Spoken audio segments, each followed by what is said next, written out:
this dude from South Boston, Kevin, he said, "You want a job?" I was like, "Yeah, I need a job."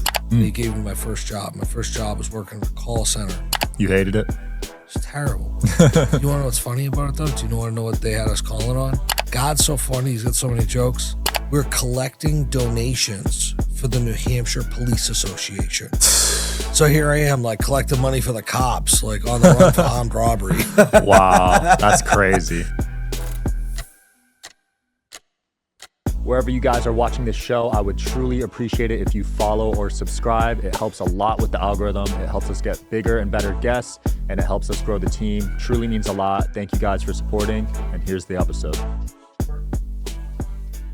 All right, guys, we are here with Eric Spofford. He just spoke in Salt Lake City in front of 4,000 people, man. What did you talk about there?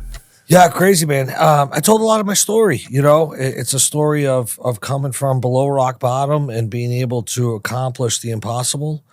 And so I shared a lot of that with them and some of the principles and just lessons that I learned along the way, and tied in some entrepreneurship and business stuff, and, you know, talked about shooting drugs and robbing people and selling my business for $115 million.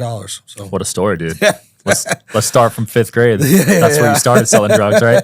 Yeah, man. Yeah, I got started real young in 5th grade, selling weed. My first, entrepreneurial endeavor. I was, selling that Mexican brick pack weed back in my generation, and just a bad little kid, dude, packing a BB gun, listening to rap music, getting in trouble, getting thrown out of school, getting all sorts of.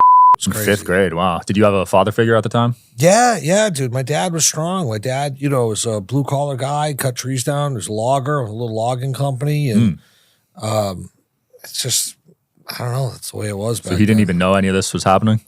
Your parents? No, they did. I got in a lot of trouble and got caught for a lot of Yeah. yeah. I don't know why I was like that. I really don't. But I grew up and just had this affection for, like, being a punk kid, if it wasn't for drug addiction, taking me out and, like, bringing me to my knees and really, like, breaking me down to the point where I needed to change my life, I probably would have ended up like a crime figure. Like, wow. So you were at that volume in terms of selling it? I got there, not in 5th grade, but I got there, I'm pretty intense. I mean, if you follow me and know my journey, like, I'm an intense dude. I'm all in on everything that I do. And so for that period of time growing up, like, I was just all in on all the wrong things. Right. But interesting journey along the way. Find Oxycontin, 14 years old, 15, become an addict.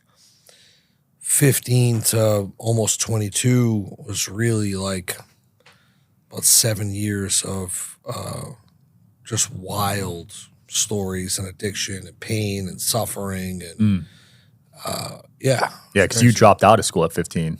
Dropped out at 15. And that was to pursue drugs full-time, pretty much? Yes, sir. Wow. Yep. And what was that moment at 22 where it just came to a halt? A lot happened between 15 and I was actually, it was a couple months before my 22nd birthday. And so it was this death by 1,000 cuts, snowball effect of burning my life to the ground, in that I broke all the promises and broke the hearts of the, that I made to the people that loved me. I broke their hearts. I overdosed 5 times, ended up on life support, all 5. Wow. In and out of jail, getting arrested, promising I'd never do it again, doing it again. 100 more, I counted at one point, of just all the little times and big times that I tried to change my life. And I had, in that time period, more than 100 times where I tried to be different. I tried to get sober. I tried to go legit and failed miserably. I ended up putting my dad in a position where he had to put me out, Whoa. Where, like, he said, you can't come home. You can't come around here anymore. You're not welcome because of what you've become. And the last few years, I was on the street heavy, bouncing around, staying here, staying there. in all sorts of stuff. Are you interested in coming on the Digital Social Hour podcast as a guest? Well, click the application link below in the description of this video. We are always looking for cool stories, cool entrepreneurs to talk to about business and life. Click the application link below, and here's the episode, guys. And so the pivotal moment, what came down to it was I had just gotten out of jail, had a mean dope habit. My addiction was out of control at the time. I was walking through the hood, and I was walking through the neighborhood that I was staying in, which was not a nice one. And a guy that I knew from the street wanted to buy drugs. This is December 6th of 2006. And, he asked me if I could get him. I said, yeah. And I took him behind a building in that neighborhood, and I rushed him, but I rushed him with a big kitchen knife. And I robbed him for $82. And I took the $82, about 4 bags of and that was the last time I ever used drugs or alcohol. Wow.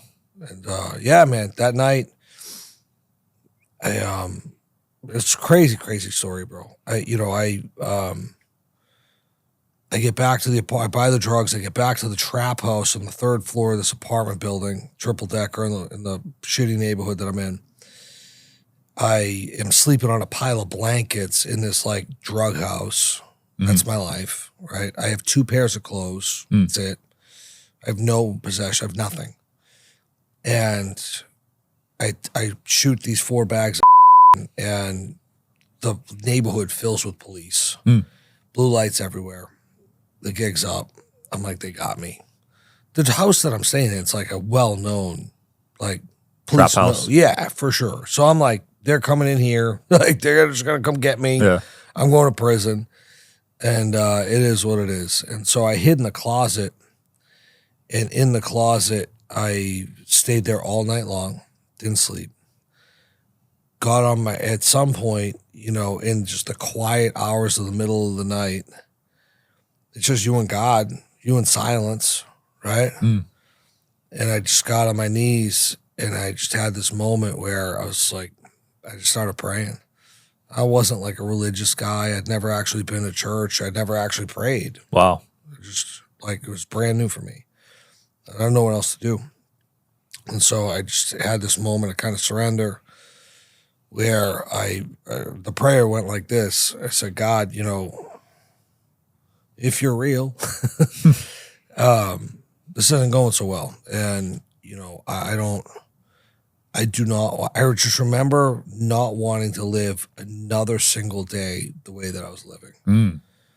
And I remember telling him that, like, if you can't do something different for me, like, I'd rather die. Like, I'd rather just not be here. I do not want to continue. And I don't know how to do anything else. And so I need some help. And I never got high again. Wow. All from that prayer. There was a lot of action that followed that prayer up, but that prayer was the beginning. Yeah. And, my mom, God bless, she passed away back in 2020 of cancer, but me and her had a crazy relationship where, she was in and out of my life. I was in and out of hers. And I hadn't spoken to her in some time, but it was the middle of the night, dude. It was probably like 3:30 in the morning. And I got a cell phone, started calling her, blowing her phone up after the prayer. Like I said the prayer, and the only thing I could think to do was call my mom. And she picked up the phone finally, and I was like, you have to come get me. She's like, what are you talking about? I was like, I don't have time to explain. You just need to come get me. Be here early in the morning. And so the next morning, a few hours come by. I'm still awake. The sun starts to come up, and I go through the trap house, and I start like putting together this disguise. I got like this like homeless dude that was staying there, had this like white button-up shirt. Yeah. And I got like these khaki pants, and I like put the button-up shirt in the khaki pants and like tied the belt on. And then I got a pair of glasses. I don't wear glasses, but like they've found them somewhere. They're like reading glasses. I put the glasses on, and I just dressed myself like I was leaving the house to go to work. And I walked out of the trap house building thinking that I swear to God, as I was walking out, I was like, the second I walk out, I'm going to get tackled by cops. Yeah. And I walked out and beeline to my mom's Subaru, opened the back door, jumped in the car across the back seat, laying down, shut the door behind me and screamed, "Go, go, go." I remember stopping at a rest stop on the way back. It was a couple-hour drive to her house, and just puking my guts out in the bathroom of the rest stop from being sick and withdrawals from kicking habit. Yeah. That's where it started, man. Wow. So that transition into... That was day one. Yeah, day one. Day one. December 7th of 2006. That was that day. That's my sobriety date, 12/7/06.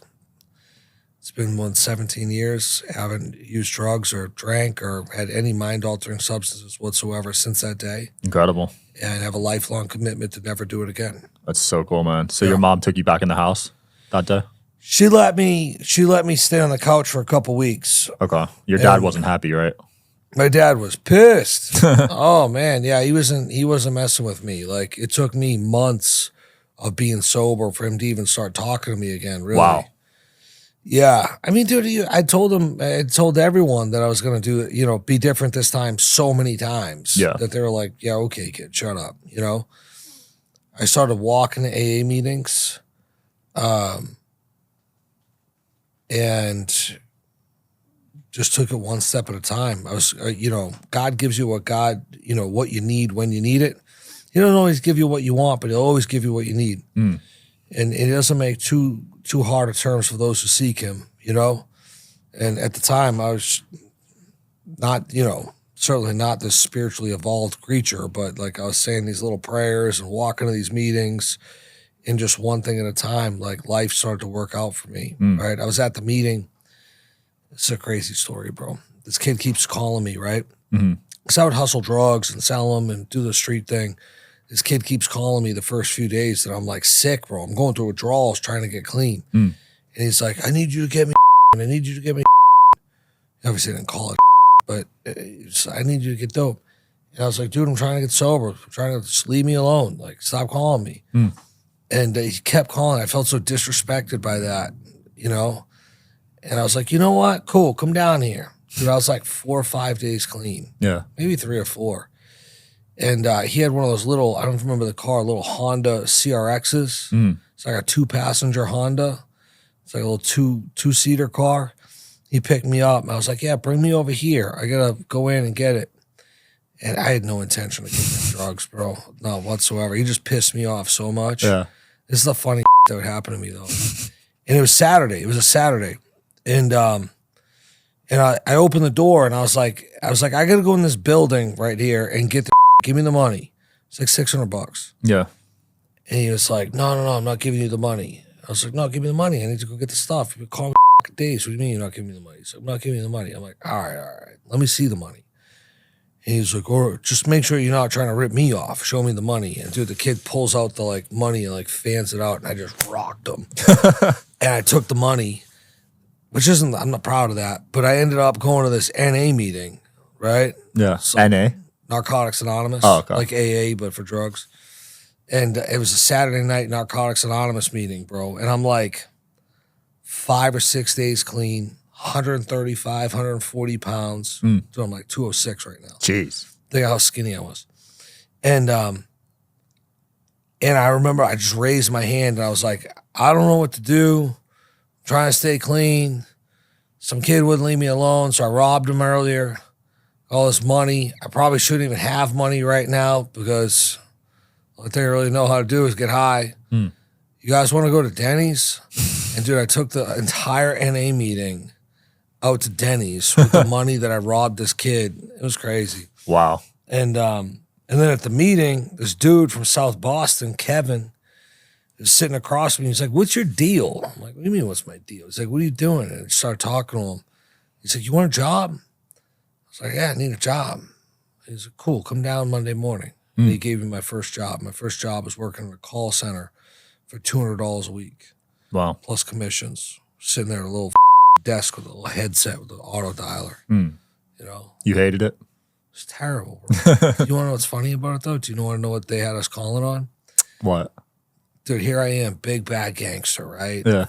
Tough guy, killer from the streets, ego out of control, right? big bad. God's so funny. He's got so many jokes.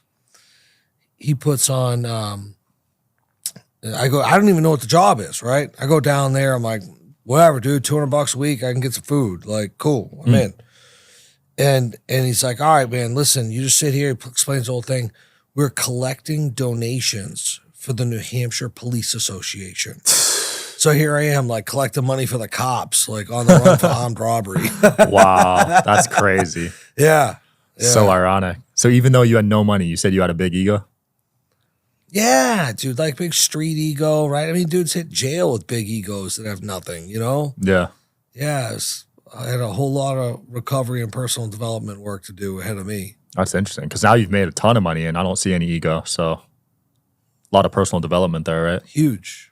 Yeah, Huge. I saw in another show you're a big reader. Even though you dropped out at 15, you said you're one of the most educated people you know. I mean, arguably, you know, one of the most educated dropouts and yeah, I forget how I said that. I didn't mean to sound like more educated than everyone else, but people always ask me like, oh, what's your last grade of school completed or where'd you go to school? The truth is that I dropped out of high school in the 10th grade at 15 years old.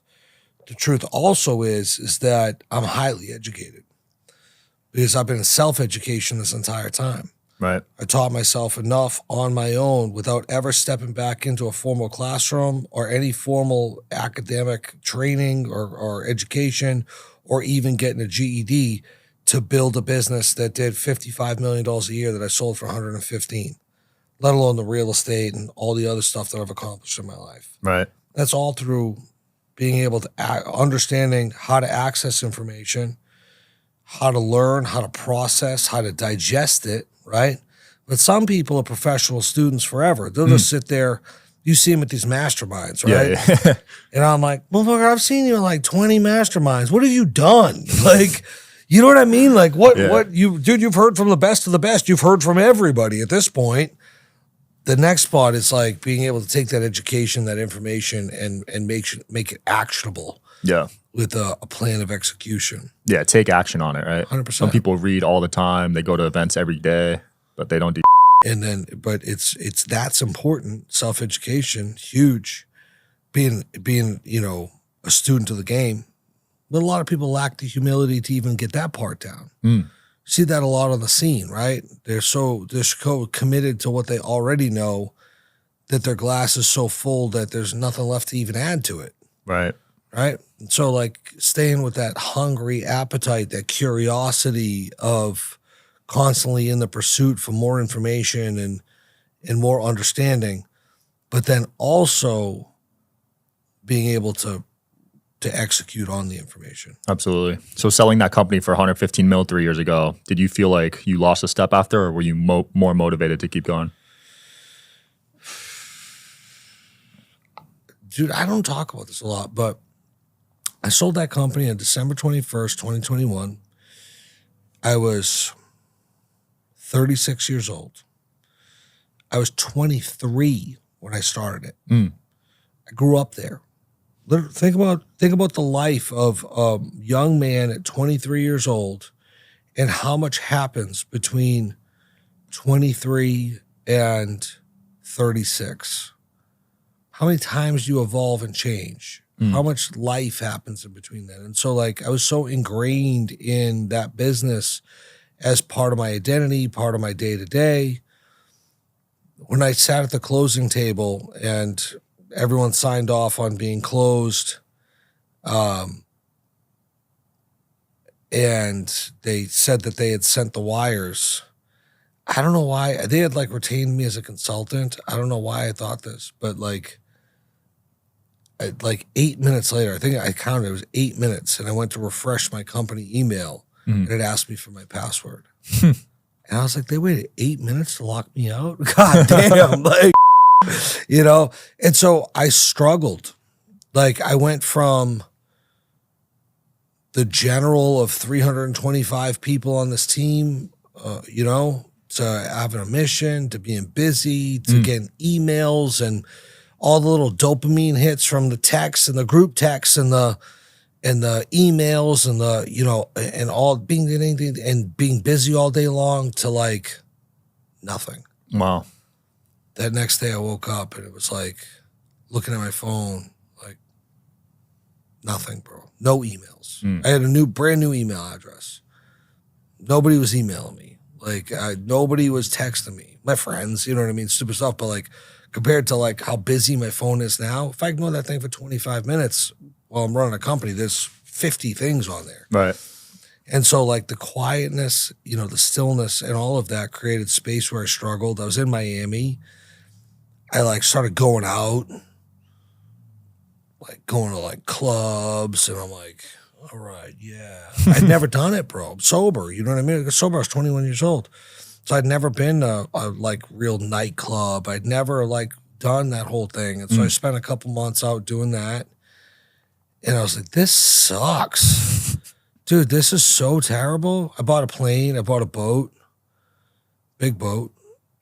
And I like had all the stuff, dude. And I was like, this is miserable. Wow. Yeah, it's crazy, right? That is crazy because you could buy whatever you want with that money. I did, bro. I bought a 92-foot boat. I bought a mid-sized jet. I bought a $20 million house in the hottest neighborhood in Miami. I bought Richard Mille stupid jewelry. It's just a lot of cars. Yeah. Like, and just all kind of like, I was like, this sucks.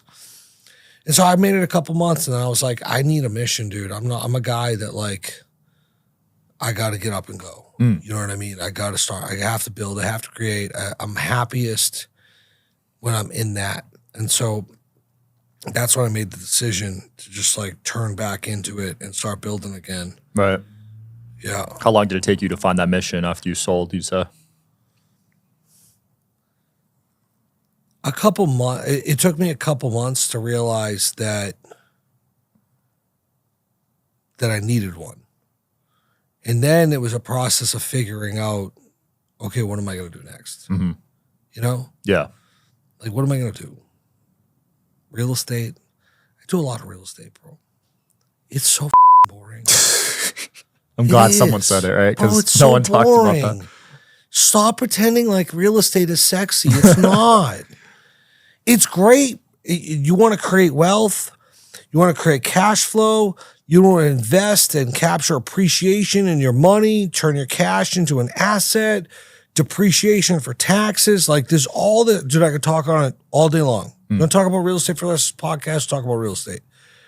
I've been doing it forever. I've done hundreds of millions of dollars of transactions. But God, it's boring, dude. It's hurry up and wait. Put the offer in, wait.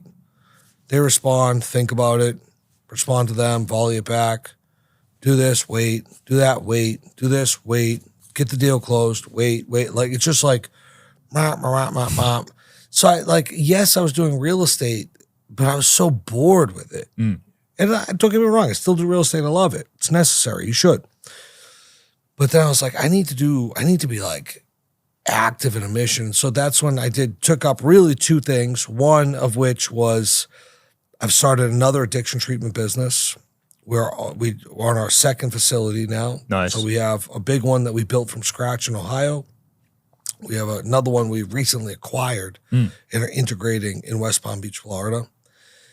We're sitting probably cumulatively, I don't know, maybe like 140 employees. Wow, that was right quick. now. Yeah. You know, I started putting the game plan together in 2022. And got the real estate in 2022 and developed the business, hired the staff, and we admitted our first patient on January 1st of 2023. Holy crap. So a year old. Yeah, it's, well, you know, a year and what's it? 3 months. It's April. Yeah, so 15 months, 16 months, something like that. So we're kicking, we're and taking names. We're just getting started. Because you've already done it before, so you could probably do it in half the time now. 100%. And that was part of that figuring it out, right? Was like, I was looking at restaurants and nightclubs and solar businesses and, you know, all these different things. And I'm like, anything that you do, there's this index of time that it takes to become a world-class expert at it. Right. I'm a world-class expert at addiction treatment. I've been doing it my entire adult life. I understand it inside and out. And so like the learning curve on something else was going to set me back so much time. Plus, I'm in recovery. It's a labor of love. I want to help people. And I really, you know, care about the business and care about the people and the mission. And so we're doing very well with that. And that's busy. It's nonstop. And so it's very mission based. It's very fast. That's more exciting, right? You know?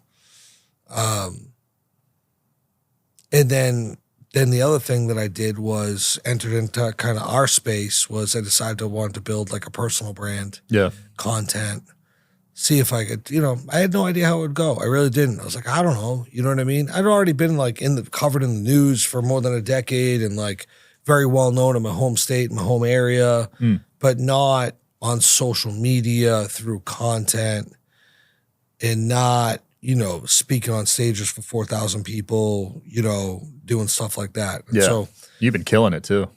Thank you. Yeah, getting a ton of views. Yeah, I appreciate it. And so, you know, made the decision to pivot and start to build that up. And that is probably one of the funnest things that I'm doing. Because I get to do stuff like this, dude. I get to pull up and see you and meet cool people and go to events like Limitless and meet. I mean, dude, think about who was there. Everyone was Trump Jr., dude, like even Ed Milet, Bedros, some of the best humans that you could ever wish to meet at one spot, you know? Yeah.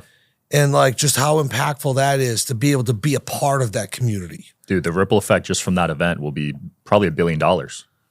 Crazy. Just all the business that's going to be done over the next 10, 25 years from that event. Yeah. Yeah. And so I've really enjoyed that. And that has been more a game of like relationships and impact, right? Yeah. I was at the gym this morning, dude, in Vegas, bro. I'm in Vegas maybe 3 or 4 times a year. And dude, I had like 3 different people come up and like thank me for my content and tell, not just like, hey, take a picture and thank you for content, but like, bro, you inspired me to stop smoking weed. Wow. You inspired me to stop drinking. Like, it happened to me just in both airports. I probably met 6 or 7 different people between Utah and Vegas. And like that stuff is like, bro, that's legacy. Yeah, that hits deep, man. Cool. You're saving families now. Yeah, so that's cool, you know? Absolutely. I enjoy that. And you yourself were in a sober house, right? For 2 years, you lived with 11 guys? When I started, yeah. I mean, I myself was a client at many sober houses before I finally got sober. And then that was the beginning of the business was, yeah. And I think that's important that you got that perspective as a client. And I think that's a big part of why you're people crushing are like, people ask me all the time, like, how'd you figure that business out? I was like, I was a client so many times. Yeah. I went to so many of them. I saw all of them. Yeah. You probably saw the ones, the good ones, 100%. what they were doing right, what worked right, what went well, what didn't. Yeah, 100%. Most of them have high turnover, right? Yeah, dude. I mean, the statistics for people finding recovery are not good. It's very hard, right? Out of every person that comes into an inpatient treatment facility, they say, whoever they is, the people with the studies say that 1 out of 33 will make it to a year of sobriety. Dang, that's it. It's only 3%. 3%. Super low. 100 people come in, dude. 3 are making it to a year. Why do you think it's so low? This is how challenging it is. A lot of it's mental, right? It's all mental. It's all mental and action and like, dude, like you come to recovery, what do you need to change? Everything. Absolutely everything, bro. Everything's got to go. Yeah. You know, your old ideas, your belief systems, your friends, where you go, like all of it. Yeah. You have to change all of it. You know? Absolutely. And it's very hard. And so, you know, like people, you ask them to give up. Addiction as an illness is like this internal condition of unrest, unease, and discomfort, right? You see an addict or an alcoholic in sobriety while they're in the grips of their illness, right? They're not doing so hot, right? You ever see an alcoholic try to like white knuckle staying sober? It's tough, right? My dad was an alcoholic. Yeah. And so like, I don't know if you can relate to this. I don't know if this is true. We've never talked about it, but like in periods of time where your dad would like give up drinking for a couple days or a couple weeks, he's probably a bear. Yeah. Suffering with anxiety, depression, restlessness, irritability, discontentedness, like, you know, like crazy because we have such a difficult time regulating our affect and our emotions because we become so accustomed to, I can take this, pop that top, drink it, and 100 times out of 100 times I know exactly how I'm going to feel. Right. and I'm impervious to the world around me, right? Like if I'm drunk, I'm on, drinking, or I'm under the effects. Dude, anything could happen, and I'd be like, whoa. You know what I mean? Like, you'd be emotionless. Yeah, fully, totally. Wow. Like, so it just totally numbs you. Full affect regulation. Damn. And so you think about that, and now we take it away from you. Like, you can't have it anymore. Now figure it out and do the work. Yeah, and sometimes you're in jail, so you're just withdrawing in jail too. Yeah. That must be tough. Jeez. What was the longest stint you had in jail? Months. I was in and out a lot. Okay. Yeah, I wasn't like a big long. So nothing serious, nothing like years. No, I never did years or anything. No, that's not my story. Which is impressive because you were dealing it, so most of those guys get Bro, some time. listen, let me tell you something. It's crazy, running in a circle like myself, I get lumped into all these guys with these crazy stories and like all this stuff, and like somehow like going to prison for long periods of time becomes a badge of honor. Like, I just to put this out there for the world, like going to prison doesn't make you like a gangster criminal. It just means you caught. Yeah. Like, you see what I'm saying? Yeah, they call it street cred, right? I like my gangsters and my criminals are the ones that don't get caught. Yeah. The smart, intelligent ones. Yeah, I'd rather roll with those guys for sure. Yeah, and so I did my best to try to avoid ending up in there for a long period of time. Did it, man. On your site, you have a tab dedicated to a lawsuit. Yeah. You're suing New Hampshire Public Radio? I did. It's over. Okay. Yeah. What was that about? 92 days after I sold my company, they were a very liberal news agency. I have had very conservative political ties for a long period of time. I was tight with the Republican governor. I, had ties to the Trump administration. I mean, I did a lot, and they're a very liberal organization, and they wrote a defamatory hit piece on me saying that I sold my business December 21st, 2021. And the article came out in March of 2022. Okay. And they said that I sent a disappearing picture of my on Snapchat to a former patient in 2017. Wow. And made it like headline news and called that sexual assault. Jeez. I was like, I didn't realize I could assault someone with you know what I mean? Yeah. They said, did you send a pic? I said, many, just not that one. I never did it. It was complete and fabricated. Damn. And they came at me hard, this little New Hampshire, thing. And it was a bunch of and so, I'm a fighter, dude. Like, if I was wrong, I would have taken the L. I've done it plenty of times in my life. I would be like, you know what, guys? I was at a rough time in life, and my conduct was not good, and I own it, and it is what it is. But the fact is that they wrote an article with no evidence. There's no picture. So they didn't even have a pic. They didn't have anyone that said they saw the pic. Oh, they didn't even have a girl like tell They them? had the girl. That's it. Oh, okay. So and he there was said, this she whole said. other like she had asked me for all this free treatment for her friends and tried all this is of course there's such a big story here to unpack that I never had a chance to defend myself. They never even they said like, well, we asked him for a comment. They just said they never like gave me like, hey, this is what they said. Would you like to respond? If they had, I would have been like, yeah, I have that girl texting me for 2 years. Here's all the messages. Like of me ignoring her and like all this crazy as she was like asking me for free scholarship beds, and I was just nuts, bro. Crazy. And so, yeah, when they came at me, I had to sit back and I was like, I got 2 sons, I got 2 little boys, and I was like, I can't just take this, dude. I'm not like in this day of, when things have cooled off a lot. That was 2022, this is 2024. Yeah. But you remember like they had all this like everyone getting Me Too'd and all this crazy media and all this crazy going on, some of which for those dudes was probably deserved. You know what I mean? Some of which probably was not. Yeah, cancel culture was huge that year, I remember. Huge. I was scared of it that Dude, year. it was 92 days after I sold my business. Yeah, so they could still revoke it, right? They came out of the woodwork. Yeah, something like that could make, I don't know what could happen, but Nothing. I mean, there was no case there, right? I never had a single litigation attorney contact me to sue me. They structured the headline in a way where people thought that I was arrested.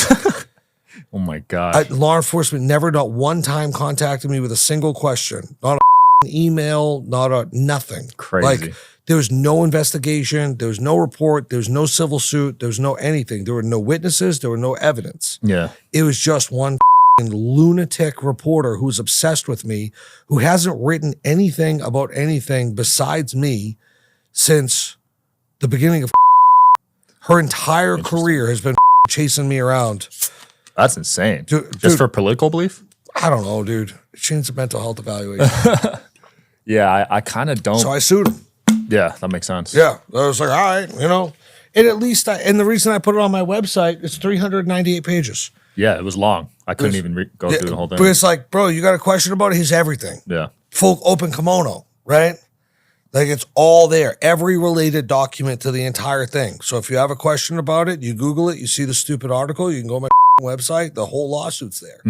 And so before you have a goddamn thing to say, you better read the whole thing before you form an opinion. Yeah. Because the facts are crazy. Dude, she used my kid's mom. My like contentious open custody dispute, not a great situation with my oldest son's mother was one of the people coordinating people against me. Really? In cahoots with the reporter. That's going to be a biased opinion, obviously. You think? She's my baby mama. You know what I mean? I don't know about the rest of you gentlemen, if your baby mamas are in huge support of you, but so anyways, I don't really want to talk about it too much, but that's what happened, dude. They came for me and I had to stand on my back legs and fight for what I thought was right. Yeah, I feel that. Yeah, certain info I'm careful with publicizing. Politics is one of them, It was the biggest mistake of my career. Really? If I had never, dude, go read the article. Okay. And it's that, and then the 2/3 of the article or something is about my political relationships, how much money I've made, how much stuff I have. Yeah. Like, it was just this total smear job about nothing that's relevant. And it was like tying me to all the political stuff. And I threw myself in the political arena. Yeah. I testified to the United States Senate in 2015. And the Republican Party is the one who put me in there. In Washington, D.C., on the Senate floor, Eric Spofford. Crazy. December 7th. It's the day that I was celebrating 9 years of sobriety. And that was in 2015, which is the same year that is leading up to the 2016 election cycle where Trump gets elected. And so in that time period, I got in there with good intentions, but addiction became a very politicized issue. In the 2016 election, it was the #1 issue for voters. Really? Yes, people don't know that. I had no idea. Google it. It was, now that's what, 8 years ago? Yeah. Right? So what was the divide there? Like, certain side was in favor of these houses, certain side wasn't? No, they were both trying to jockey the issue. And so if you were an addiction treatment or recovery person of status with an audience, you either got grabbed up by the Republicans or the Democrats. Oh, okay. And they like show ponied you. And that's exactly what happened to me. I got show ponied. And here's our recovery guy with the Republicans, which put a giant target on my back. Dang. For sure, dude. Yeah, because you're segmenting half the population at that point. I didn't know that. Candidly, like all I was thinking was, mind you, bro, in 2015, the political scene's a lot different. Yeah. It was way more casual. Way more you could casual. have conversations. Across the aisle is fine. Like, people weren't like crazy yet. Like, that stuff is about to happen. Right. When I got in there, it didn't happen. And so I got caught in all of that. And like, the truth is that like, I don't care that much. You know what I mean? I really don't. And so they painted me as this big Republican. I donated to Republicans. They had all the money that I gave them, and they accused me of getting these It was crazy, bro. And I care about like freedom. I care about our country. I care about addiction. I care about, like, we all have our core issues, right? Like, this is the stuff I really care about. All of it's important, but like, I really care about these issues. And addiction for me was mine because all the impact that it had on my life, it killed all my friends. Wow. All my friends are dead, bro. Holy crap. I almost cried in that stage. I played it off. If you watch that talk again, for anyone that wants to see it, it'll be on my YouTube, the Limitless speech. It's 20 minutes long. There's a point in that talk where I stopped and I said that, I just explained to people that like everybody that I grew up with is dead. All of them. They're all gone. Every single one of them. I'm the last of the Mohicans. I'm the only survivor. Holy crap. And I say it that dramatically so you can really understand how much I mean. Like, bro, I'll give you an image. I'm like in my teenage years, 16, 17, 18 years old, partying at my dad's house. It's a summer night. It's happened 100 times.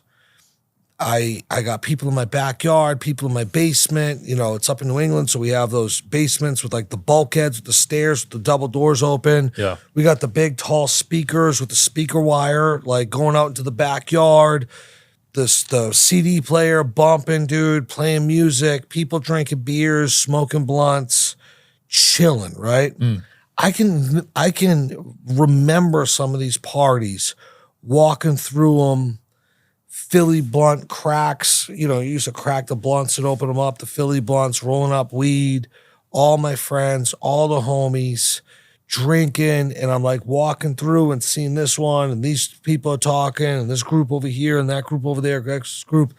And I remember that. And this isn't a made up thing. These are like actual memories that I have of these parties that I would have at my dad's house. And there's maybe 100 people there, 75 people. And out of those, there's probably like less than 5 that are still alive. That's insane. When I think about that memory walking through, bro, I'm looking at a bunch of ghosts.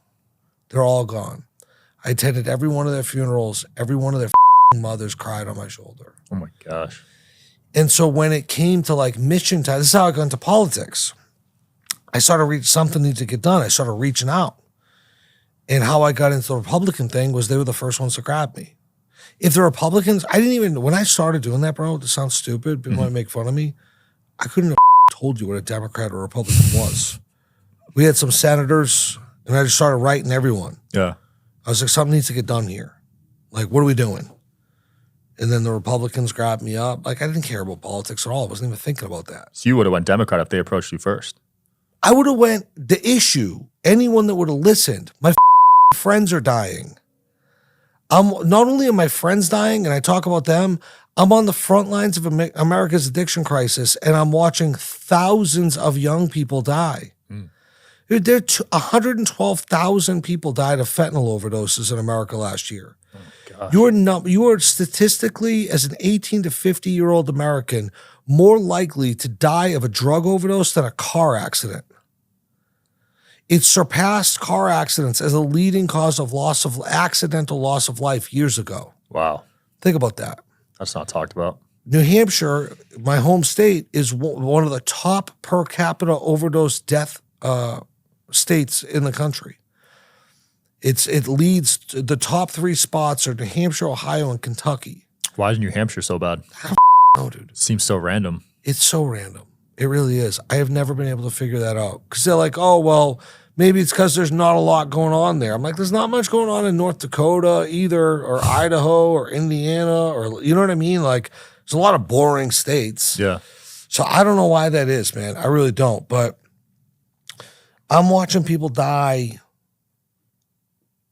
just falling out around. Dude, like, I don't know how to explain. There were days, single days, where my phone would ring and I would know 5 people that died. Holy crap, on one day? Yes. Jeez. Which sounds dramatic, bro, but like it was wiping out an entire generation right in front of me. Yeah, because one bad batch can spread. Mind you, I'm the CEO of the largest addiction treatment provider in all of New England.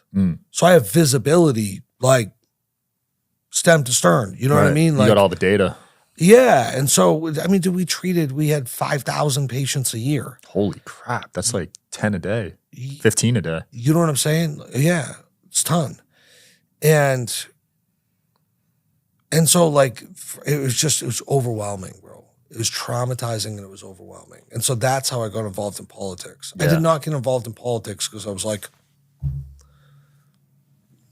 you know, I'm trying to think of something to say. I don't even like that. I didn't care about any of it. The only thing that I cared about was what was right in front of me. Yeah. So the Republicans helped out though? Did they? I mean, some things got done, but we haven't even moderately slowed down this problem. Like, nothing's better. It's worse. Yeah. Gets worse every year, right? Health in general is just declining every single year. Yeah. And so is the fix just making more of these centers? Is that going to fix it, or is there more proactive? No, because you're going to think of it like this, like only a small percentage of the people that even need treatment get treatment. So by the time they need treatment, they're already a drug addict. So you have to fix the front of the problem. There's a manufacturing line that's creating this. So you have to start asking hard questions like, why are people becoming alcoholics and why are people becoming drug addicts? There's more now than ever. Look at my grandparents, probably your great-grandparents or something's generation. Wasn't like this. Wasn't a predominant problem the way that it is today. He's an amazing guy. His name's Bruce Alexander. He's a social scientist from Vancouver, Canada. He wrote the foreword to a book that I published, co-authored in 2019 called Real People, Real Recovery, Overcoming Addiction in Modern America. If anyone wants to look that up, it's on Amazon or wherever else you buy books. And he wrote his own book called The Globalization of Addiction, A Study in the Poverty of Spirit. And I believe that he scratched the surface of the root cause of addiction. It's in a really interesting way. I'll tell you about it. He looked at the belief systems of how we teach addiction to our clinical and medical people in the textbooks. And essentially what he found was there's a science experiment that a lot of people are familiar with, right? They take a rat, they put it in a rat cage.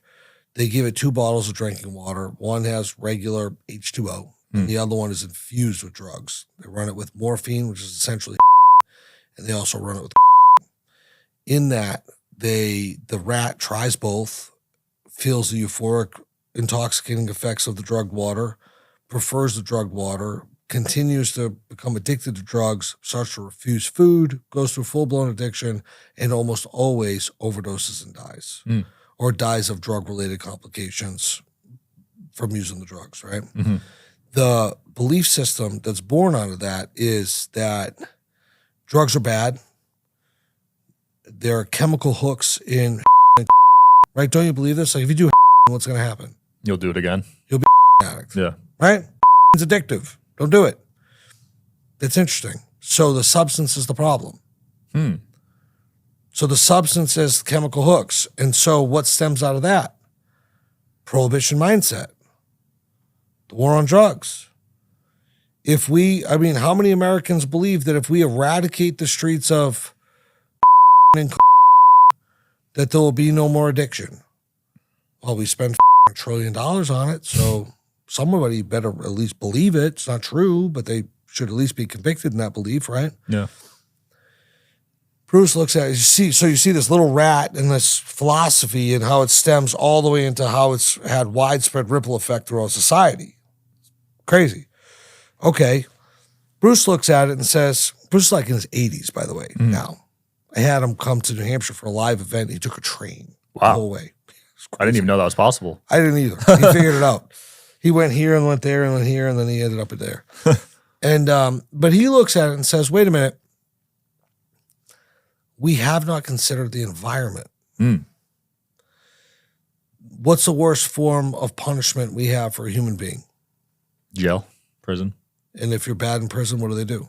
Sentence you to death. If you're bad in prison, what do? They make you stay longer, right? They isolate you. Oh, isolate, yeah. They go to SHU, Security Housing Unit. Isolation. 1-man cell, 23-hour lockdown.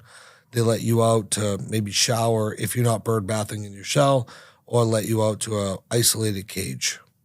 It's complete isolation. It's the worst form of punishment besides capital punishment that we have for human beings is isolation. We ran this experiment on a rat who is in the worst form of punishment that we could possibly offer a human. And so he came along and said, let's try something different. And he tried this experiment called Rat Park. And Rat Park was he built this enormous rat cage And it had wood chips and rat toys and aluminum cans and like, dude, everything that a rat would want is in this giant freaking rat cage. Thing's like 10 feet long. And in Rat Park, it's got tunnels, also. And in Rat Park, he introduces the drinking water and he introduces the drug water. Yeah. If has the chemical compound that will create addiction within a rat or a human being, and that's true, and the substance is the problem, then the environment doesn't matter. Meaning that those rats are going to be in Rat Park, they're going to go up there, they're going to try both, and they're going to do what the other rat did in isolation. And they're all going to, what's going to happen? If we just gave into society right now, same thing, what's going to happen? Everyone's going to become an addict. In this thing, all these rats should become addicted to right? Yeah. The rats try both, they get intoxicated, they feel the euphoric effects. They understand the presence of the drugged water. They understand the regular drinking water. They rarely ever use the drugged water. Every once in a while, they'll take a little bit because they like to party, but not one rat becomes addicted. Not one rat becomes physically addicted, and no rats die of any overdoses. Wow. So it's all environment. So interesting enough, to complete the experiment talk, and then we'll unpack that a little bit and what that means for society, and why this will never get any airplay. He goes and takes a rat and puts it in an isolated box, gets it addicted.